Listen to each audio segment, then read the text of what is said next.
세상에서 제일 바보 같은 질문이 있다면 엄마가 좋아, 아빠가 좋아, 아이에게 묻는 질문 같아요. 엄마가 좋아, 아빠가 좋아 라는 질문을 아이들한테 해보면 참 대답하기가 난감하죠. 그죠? 아빠라고 하기도 그렇고 또 엄마라고 하기도 그렇고 그런데요, 이렇게 바보 같은 질문에 또 바보 같은 대답이 때로는 은혜가 될 때가 있더라고요. 한 번은 제가 너무 힘들고 지쳐서 집에 이제 사역을 마치고 돌아왔는데 저희 딸이 그러는 거예요. 제 옆에 와가지고 몇 년 전인 것 같아요. 아빠, 나는 엄마보다 아빠가 더 좋아. 근데 그 말이 거짓말 반 섞인 걸 아는데 근데 그 말이 그렇게 힘이 돼요? 위로가 되더라고요. 이 녀석이 날 정말 좋아하는구나. 되게 은혜가 되고 그날 침대에서 이렇게 같이 아이와 있으면서 되게 기분이 좋았어요. 며칠 뒤였는데요. 그 딸아이가 엄마한테 가서 기다리고 그러는 거예요. 엄마, 나는 아빠보다 엄마가 더 좋아. 이 녀석이 아빠한테는 아빠가 더 좋아, 엄마한테는 엄마가 더 좋아. 그런데 그 말이 거짓말이 약간 섞인 건 아는데 근데 그 말을 들을 때 그렇게 기분이 좋더라고요. 오늘 설교를 시작하면서 여러분에게 좀 바보 같은 질문 같은 이야기를 한번 질문을 들어보려고 그래요. 우리 갈릴리 교회 남자가 더 은혜를 많이 받아야 될까요? 아니면 여자가 더 은혜를 많이 받아야 될까요? 네? 오늘 마리아 여전도 헌신 예배잖아요. 그죠? 주인공이 누구예요? 마리아. 다시 질문 드려볼게요. 눈치가 있으시면 딱 답이 나올 텐데. 남자가 더 은혜를 많이 받아야 될까요? 여자가 더 은혜를 많이 받아야 될까요? 예?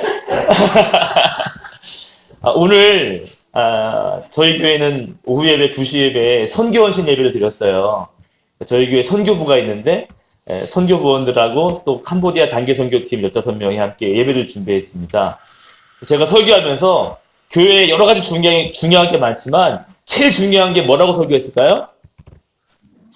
선교부 헌신 예배니까 선교가 제일 중요하다. 그렇게 설교를 했어요. 선교부가 잘해야 된다. 선교부 화이팅! 이렇게 설교를 했습니다. 다시 한번 질문 드려볼게요. 갈릴리 교회는 남자가 성도님이 더 은혜를 많이 받으면 좋을까요? 여자가 더 많이 받으면 좋을까요? 다 받으면 좋지만 그래도 오늘은 마리아 여전도의 은혜를 많이 받기를 바랍니다. 아멘. 그런 의미에서 마리아 여전도회 회원들 아까 찬양을 아름답게 했는데 오른손 지어보세요. 오른손. 마리아. 자, 마리아 화이팅 하면 화이팅 하는 거예요. 자, 마리아 화이팅! 화이팅! 화이팅! 화이팅! 할렐루야. 좋아, 감사해요. 야, 뭐 다 나오네요. 뭐 여러 가지가요. 그런데 생각해보면요. 여자도 중요하지만 남자도 중요해요. 맞죠? 남자들은 큰 숲을 봅니다. 네, 여자들은 숲보다는 뭐를 볼까요? 나무와 나무 가지를 봐요. 그런데 남자들이 기둥이 되고 큰 틀을 보고 전체를 보고 균형을 잡아야 그런 다음에 여자들은 디테일한 부분들을 또 이렇게 만들어갈 수 있는 거예요. 그죠? 여자분들도 은혜를 많이 받아야 되지만 남자분들도 은혜를 많이 받아야 됩니다. 특히 저는 교회는 남자가 은혜를 많이 받아야 된다고 생각해요. 남자분들 오른손 한번 들어보세요. 오른손. 남자분들. 자, 남자 화이팅 한번 하는 거예요. 자, 남자 화이팅! 네. 이거 별로다. 오늘 다윗과 아비가일에 대한 이야기인데요. 오늘 아비가일이라는 여인이 다윗에게 칭찬과 또 축복을 받습니다. 33절에 보니까 다윗이 이렇게 고백해요. 내 지혜를 칭찬할지며 또 내게 복이 있을지로다. 다윗이 아비가일에게 뭐라고 얘기하냐면 참 지혜로운 여인이다. 그러면서 너는 지혜를 내가 칭찬한다. 그리고 너의 그 지혜 때문에 이렇게 좋은 일이 있으니 너는 복을 받을 것이다. 이렇게 말하고 있습니다. 저는 한 주간 우리 마리아 여전도회 헌신 예배를 준비하면서 우리 이 갈릴리 교회 마리아 여전도회가 오늘 성경에 나오는 아비가일 같은 여인이 되셨으면 좋겠습니다. 칭찬도 받고 복이 근원이 되는 오늘 다윗의 이야기인데요. 다윗과 아비가일인데 사실 지금 다윗의 모습은 사울을 피해서 도망 다니고 있는 중이에요. 근데 신기하게도 다윗 주변에 사람들이 모입니다. 그래서 보면 남자만 600명의 사람들이 모여 있어요. 그런데 여전히 다윗 주변에 이렇게 돕는 600명의 용사들이 있지만 그런데 여전히 다윗은 사울왕에 피해 도망 다니는 신세거든요. 그러는 중에 오늘 나발이라고 하는 이 아비가일의 남편, 이게 굉장히 부자예요. 당시에 큰 부자였습니다. 그 앞에 성경을 보면 뭐 염소, 양, 뭐 이런 것들이 수천 마리였거든요. 굉장히 부자인 나발이라는 사람이 있는데 그 사람의 아내가 아비가일이에요. 그런데 다윗이 600명의 식솔들을 거느리고 도망 다니는 게 쉽지 않죠. 그래서 이 나발이라고 하는 이 부자 사람들의 가축들을 이 다윗의 사람들이 지켜주고 보호해 줍니다. 그런 다음에 이제 우리에게 좀 도움을 달라. 우리가 먹고 살기가 힘드니까 좀 도와줬으면 좋겠다 하고 사람을 보냈거든요. 그런데 이 나발이 뭐라고 말하냐면 다윗이 누구냐? 여러분 사실 다윗이 그 수천 마리의 그 양떼들, 염소떼들을 지켜주고 보호해줘서 하나도 잃은 것이 없었는데 그래서 고마웠다. 당신들 도와줘서 우리가 이렇게 가축들이 건강했어. 어떻게 도와주면 될까? 이러면 참 좋겠잖아요. 그런데 나발이 말하기를 내가 다윗을 어떻게 알아? 도망다니는 그런 사람 내가 뭘 보고 도와주냐? 무시하고 조롱합니다. 그리고 저주까지 해요. 나발이라고 하는 이름이 뜻이 뭐냐면 바보, 멍청이라는 뜻이에요. 그러니까 성경은 계속 나발 하면서 이 히브리 사람들은 그 사람이 바보이고 멍청이라는 것을 이름을 통해서 아는 거죠. 다윗을 대하는 정말 바보처럼 대합니다. 다윗이 종을 보냈는데 도와달라고 요청을 했는데 다윗을 저주하고 욕하는 것을 들었어요. 화가 났습니다. 그래? 그 은혜를 이렇게 갚아? 칼을 차고 600명의 사람들을 거느리고 야 가자. 오늘 밤에 이 밤에 내가 그 나발의 가족들 내가 다 죽인다. 내가 가만두지 않겠다. 라고 해서 쫓아가는 길인 거예요. 그런데 그 소식, 자기 남편이 그렇게 무례하게 또 그렇게 예의 없게 행동한 거에 대한 소식을 듣고 다윗이 칼을 차고 쫓아온다는 소식을 이 아비가일이 들은 겁니다. 그래서 아비가일이 급하게 음식을 준비하고 선물을 준비해서 다윗이 지금 칼을 차고 오는 그 길을 마주 나가고 있는 거예요. 그리고 선물을 드리면서 말하기를 용서해달라. 그러지 마세요. 라고 사정을 하는 겁니다. 다윗의 화남을 이 아비가일이 풀어주고 있는 거야. 그때 이 다윗이 마음이 풀려요. 그래서 오늘 33절로 말씀하기를 이렇게 말하는 거야. 참 너 지혜롭다. 너의 지혜를 칭찬할 것이며 너는 복을 받을 것이다. 라고 말하고 있는 거야. 참 지혜로운 여인 아니에요? 나발은 바보고 멍청인데 이 아비가일은 참 지혜로운 여인이에요. 나발이 사고를 쳤다면 해결은 누가 한 거예요? 아비가일이 한 겁니다. 오늘 본문에서는 아비가일이 다윗의 칭찬을 받고 돌아가는 것으로 끝나지만 나중에 그 뒤에 성경의 내용을 보면 나발이 죽게 되거든요. 그때 다윗이 아비가일에게 사랑을 보내고 아비가일과 결혼합니다. 아비가일의 인생이 바뀌게 되는 거죠. 전 아비가일을 볼 때마다 제가 섬기는 사랑빛 교회 그 집사님들이 이렇게 좀 지혜로웠으면 좋겠다라는 생각을 많이 했거든요. 오늘 갈릴리 교회의 여인들도 우리 여성분들도 아비가일처럼 성숙한 여인이 되실 수 있기를 축복합니다. 아멘. 그렇다면 이렇게 칭찬을 들을 수 있고 또 복을 받을 수 있는 여인의 모습은 어떤 모습일까? 어떤 사람일까? 오늘 두 가지를 말씀드릴 건데 첫 번째는 어떤 사람이냐면 남의 허물을 품어줄 수 있는 사람. 오늘 아비가일은 어떤 여인이냐? 남의 허물을 품어줄 수 있는 여인이었어요. 아비가일이 다윗에게 칭찬을 들을 수 있었던 이유는 남편의 허물을 자기의 허물인 것처럼 가서 다윗에게 용서를 빌었다는 겁니다. 그 앞에 23절과 24절에 보면 다윗 앞에 엎드려서 용서를 구하는데 뭐라고 말하냐면 주의 여종의 허물을 사하여 주십시오. 다윗이 칼을 차고 쫓아올 때 아비가일이 선물을 드리고 다윗 앞에 무릎을 꿇고 용서를 구하는 거예요. 남편 좀 용서해 주세요가 아니라 이 여종의 허물을 용서해 주십시오 라고 말하고 있다는 것이죠. 다윗을 화나게 한 사람이 누구예요? 나발이에요. 그런데 용서는 누가 구하고 있어요? 누구의 실수라고 말하고 있는 거예요?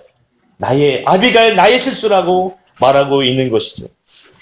여종의 허물을 용서해 주십시오. 제가 잘못입니다. 다윗이 깜짝 놀란 겁니다. 아비가일은 비록 바보 같은 남편이지만 자기의 허물이라고 생각했던 것이죠. 그리고 자기가 대신해서 용서를 구하고 있는 거예요. 여러분, 남의 허물을 또 남의 잘못을 우리 눈에 굉장히 잘 보일 때가 있습니다. 그런데 여러분, 그리스도인들은요, 그 허물을 바라보는 시선이 달라야 돼요. 왜냐하면 예수님께서 바라보는 시선이 그런 시선이기 때문에 그렇습니다. 우리가 죄가 많고 우리가 허물 많은 인생인데 예수님께서 우리를 바라보시면서 저거 더러운 사람들이야, 상종하지 못할 것들이야 라고 하신 것이 아니라 우리의 죄를 담당하시기 위하여 그가 십자가를 지셨기 때문이에요. 우리를 바라보는 시선이 예수님의 시선은 너무 달랐다는 것이죠. 오늘 아비가일이 누구의 잘못이냐가 중요하지 않았습니다. 아비가일은 제 허물입니다. 제가 더 잘했으면 되는데, 오히려 남편의 허물을 품어주고 그것을 갖고 자기가 용서를 구하는 은혜로운 모습을 보여주고 있다는 것이죠. 제가 아까 말씀드렸잖아요. 남자들은 큰 숲을 봅니다. 큰 틀을 봐요. 여자들은요? 작은 것, 디테일한 것, 그런 것들을 잘 봐요. 여러분, 그렇다면 남자와 여자 중에 누가 허물을 더 잘 볼 수 있을까요? 여자들이 훨씬 잘 봐요. 남자들은 잘 몰라요. 여자들은요, 디테일하게 알아요. 저거 저러는 거 아니야? 이러는 거 아니야? 아주 섬세하게 보입니다. 그러다 보니까 허물을 보이는 게 남자의 눈에 보다 여자의 눈에 훨씬 더 많이 비치게 되어 있는 거죠. 여러분, 우리 마리아 여전대 헌신 예배잖아요. 사람이 모이는 곳에는 허물이 없을 수가 없어요. 실수가 없을 수가 없습니다. 그런데 우리 마리아 여전도회가 아비가일처럼 그 허물들을 품고 함께 기도하고 그것을 위하여 정말 간절하게 나아가는 그런 여전도회가 되시기를 축복합니다. 남의 모난 부분도 남의 허물도 내 것으로 품어주는, 여러분, 교회는 그럴 때 놀라운 은혜가 넘쳐요. 옛날에 아궁이를 떼어가지고 밥을 하던 그 시절에 한 집에 아들이 결혼해서 며느리가 들어왔습니다. 시어머니가 새로 들어온 며느리에게 야, 너 불을 떼서 밥을 해라, 아궁이에. 그렇게 시킨 거예요. 근데 이 시집온 며느리가 불을 떼가지고 아궁이에서 밥을 해봤어야죠. 경험이 있어야 뭐 밥을 잘 들 텐데 그냥 뭐 불을 뗀 거예요. 밥을 한 거예요. 그런데 이게 불을 너무 세게 떼가지고 솥에 금이 가고 깨지고 말았습니다. 얼마나 놀랬겠어요. 밥을 줘야 되는데, 시아버니, 시어머니 밥을 해드려야 되는데 너무 뜨겁게 달궈가지고 솥이 깨져버리는 거예요. 어떡하냐, 큰일 났다, 이거 큰일 났다. 전전긍긍하고 있는데 시어머니가 들어왔어요. 그리고 이렇게 말합니다. 아유, 며느리 여기야, 내가 그 솥에 물을 적게 부어가지고 깨진 것 같아. 위로합니다. 그 시아버지가 옆에서 뭐라고 말하냐면, 아니야. 내가 땔감을 너무 많이 갖고 와가지고, 그래가지고 땔감을 많이 넣어서, 그래서 이렇게 깨진 거지. 옆에 있던 아들이 말해요. 아니에요. 제가 물을 좀 많이 길러왔으면 좋았을 텐데, 물을 조금밖에 안 길러와서 제 탓입니다. 다들, 온 식구가 다 내 잘못이라고 이야기를 하더라는 거예요. 분위기가 좋죠. 며느리의 허물을 품어주는 가정이었습니다. 그런데요, 그 길 건너편에 또 다른 가정이 있었고요. 또 그 가정에도 아들이 있었고 며느리가 시집와 들어왔습니다. 시어머니가 밥을 하라고 그랬어요. 근데 여전히 처음 밥을 짓다 보니까 또 불을 많이 뗐고 솥은 깨지고 말았습니다. 이것을 본 시어머니가 너는 밥도 제대로 못 짓냐? 야단하고 욕설을 합니다. 그때 옆에 있던 며느리가요, 제가 일부러 그랬나요? 대들어요. 시아버지가 옆에 있다가 어디서 말대꾸야! 호통을 칩니다. 옆에 있던 신랑이 보니까 너무 모양이 안 좋거든요. 아내 손찌검을 했어요. 맞고 가만히 있어요? 죽여라! 나 죽여라! 대들었다는 눈물 없이 들을 수 없는 슬픈 이야기가 있습니다. 교회도 그런 것 같아요. 교회도 보면 허물과 약점이 얼마나 많이 보이는지 몰라요. 그런데 그러한 허물과 흠을 붙잡고 이야기하고 소문내는 교회는요, 하나님이 기뻐하시는 교회가 될 수 없습니다.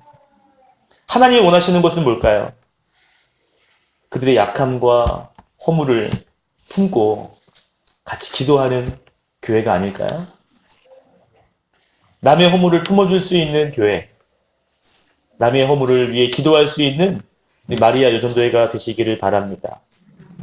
그런데 이렇게 허물을 품어주고 기도해 주려면 특별한 게 필요해요. 아무나 품어줄 수 없어요. 무엇이 필요하냐면요, 영적인 안목이 필요합니다. 눈에 보이는 것과 눈에 보이지 않는 그 영적인 것을 바라보는 사람, 그러니까 눈에 보이는 것만 보는 사람, 그리고 영적인 것도 볼 수 있는 사람의 차이는 저는 프로와 아마추어의 차이라고 생각해요. 눈에 보이는 대로, 그냥 보이는 현상대로 해석하는 사람들은요, 아마추어입니다.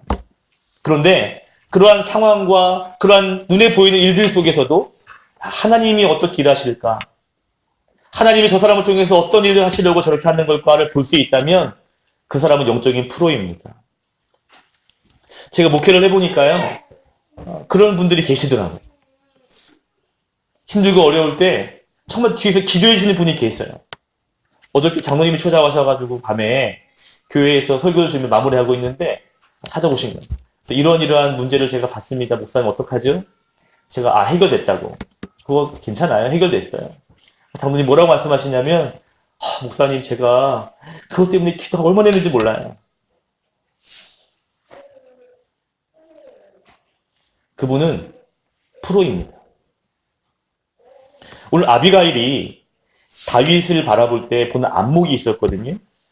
28절부터 31절을 쭉 보면 아비가일이 다윗을 향해서 어떤 시선이 있었냐면, 하나님이 그를 사용하시는 사람이야 라고 하는 시선이 있었습니다. 나발은 다윗을 바라볼 때 저 사람 쫓기는 사람 별거 아니야 라고 말했어요. 근데 아비가일은 달랐어요. 하나님이 다윗을 세우실 것이고, 성경에 보니까 이스라엘의 지도자로 삼으실 겁니다. 당신이 왕이 될 텐데, 그때 이렇게 나발의 가족을 죽였다고 하면 나중에 왕이 됐을 때 사람들이 저 사람 저렇게 옛날에 사람 죽였던 사람이야 라는 말을 듣지 않겠습니까? 아비가일이 다윗에게 말하는 거예요. 당신 나중에 왕이 될 사람인데 이렇게 별거 아닌 일로 사람을 죽이고 이러면 나중에 당신에게 흠이 되지 않겠습니까? 당신 왕이 될 사람인데 이러면 되겠습니까? 아비가일은 다윗을 바라보는 영적인 시선이 달랐습니다. 현실 너머에 있는 하나님의 계획을 아비가일은 볼 수 있었다는 거죠.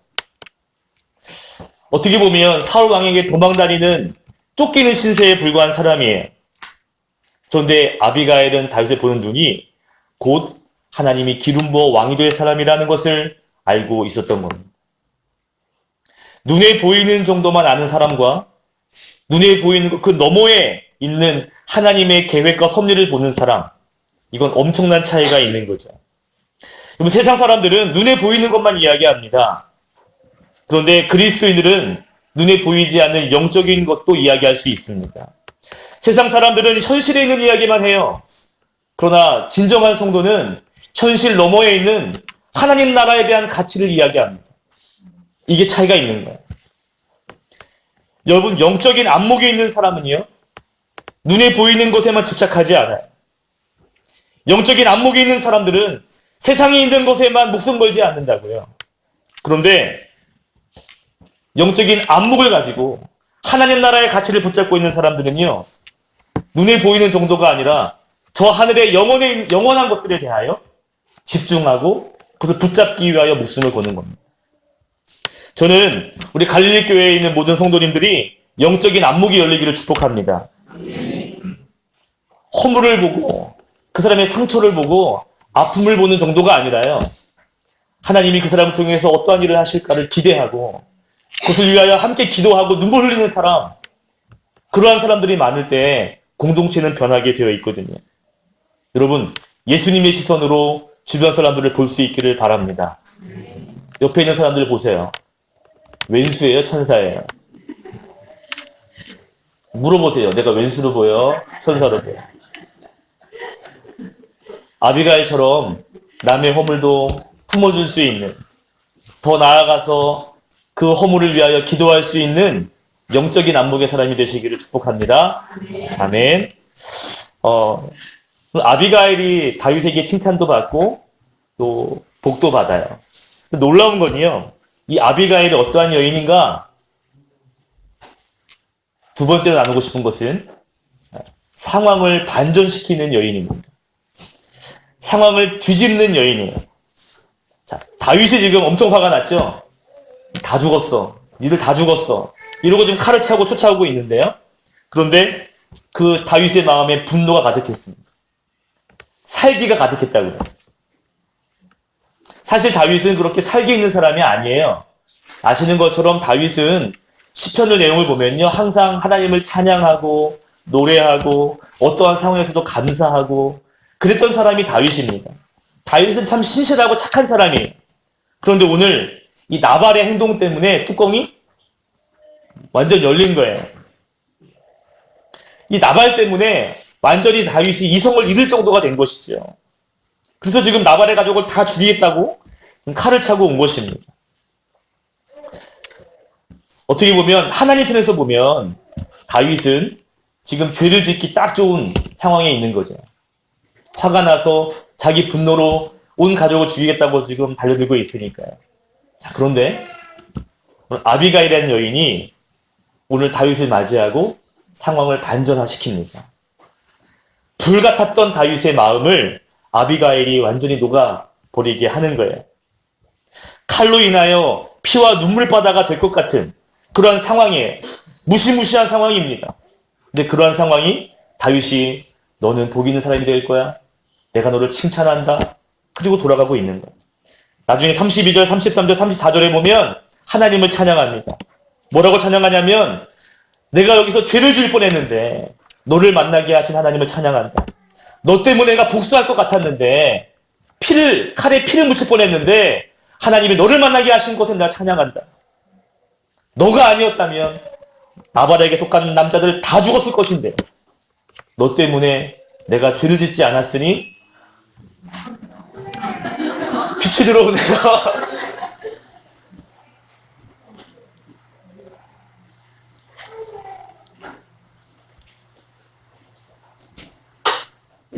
너 때문에 목소리가 제 목소리가 원래 이런 목소리거든요. 너 때문에 내가 살인하지 않았어. 너 때문에 내가 사고 치지 않았다. 라고 다윗이 아비가일을 칭찬한다. 또 하나님을 찬양한다. 만약에 오늘 아비가일을 만나지 못했더라면 다윗은 아마 인생에 큰 사고를 쳤을 겁니다. 그런데 아비가일 때문에 사고는 치기는커녕 그 자리에서 다시 자신을 돌아보고 회개하고 또 하나님을 찬양하며 돌아갑니다. 그리고 복을 빌어주는 사람으로 살아요. 누구 땜시? 누구 땜시? 아비가일. 아비가일 어떤 여인인가? 좋지 못한 상황을 좋은 상황으로 반전시키는, 역전시키는 그런 여인입니다.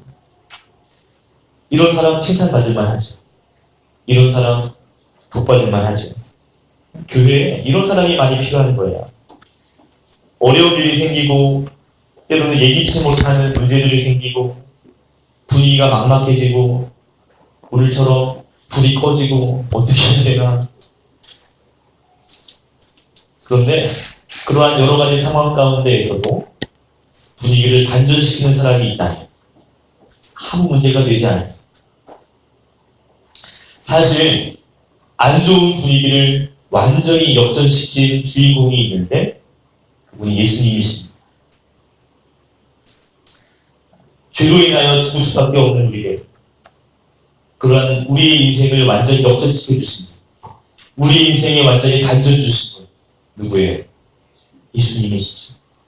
우리가 그 예수님의 은혜로 우리가 천국 갈 수 있는 인생의 반전을 만들게 된 것입니다. 예수님 안 계셨으면 우리는 영원히 지옥 갈 사람들이에요. 우리는 예수님처럼 반전을 일으키는 사람이 되어야 할 줄로 믿습니다. 죄에 대한 반전은 우리가 감당할 수 없지만 상황에 대한 반전은 감당할 수 있는 것이죠. 오늘 저희 교회도 난리가 났었어요. 오늘 여기 교회 불 꺼지고 그랬잖아요.